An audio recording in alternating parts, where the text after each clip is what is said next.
Assalamu alaikum. Today I want to speak briefly about the power of faith. Faith is not just a word, it is a powerful force that gives our hearts peace, our minds clarity, and our lives direction. When we believe in Allah with full conviction, we are never truly alone.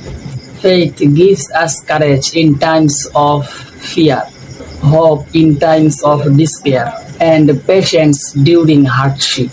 Just like a tree stands strong because of its deep roots, a believer stands strong because of his faith. No matter how strong the storm is, the one with true faith remains firm, knowing that Allah is always with him. So never underestimate the power of faith. It can move mountains, change hearts, and guide you to success in this life and the next. May Allah strengthen our faith and keep us firm on His path. Ameen. Assalamu alaikum.